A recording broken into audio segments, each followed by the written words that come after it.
நண்பர்களே வணக்கம். இன்றைக்கி நம்ம பார்க்க போகிற வீடியோ வந்து எள்ளு வந்து 27 கிலோ. இதை வந்து நம்ம எண்ணெயாக ஆட்டுறதுக்காண்டி கொண்டு வந்திருக்கோம் பாருங்கள்.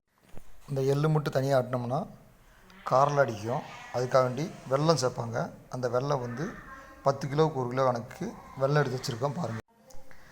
எள்ளு வந்து வாளியில் கொட்டி உள்ள செக்கில் வந்து ஆட்ட ஆரம்பித்தாச்சு. உள்ளே அள்ளி போடுறாங்க. அதாவது வந்து 20 கிலோவுக்கு ஒரு செக்கு போடுவாங்க. 20 கிலோவுக்கு ஒரு செக்கு. இது 27 கிலோனால கொஞ்சம் நேரம் ஓட விட்டுட்டு அது பிறகு மிச்சத்தை எடுத்து அள்ளி போட்டுவிட்ருவாங்க. பாருங்கள் எண்ணெய் எப்படி வருதுன்னு. அதாவது இது வந்து இருக்கிற இடம் வந்து இருட்டாக இருக்கிறதுனால சாயந்தரம் ஆனோம்னா இருட்டாக இருக்குது. டியூப்லைட் வெளிச்சம் தெரியல. எண்ணெய் வந்து கொஞ்சமாக வருது. நம்ம கடலை பிண்ணாக்கு வந்து ஒரு 20 நிமிஷம் 25 நிமிஷம் ஆட்டிடுவாங்க.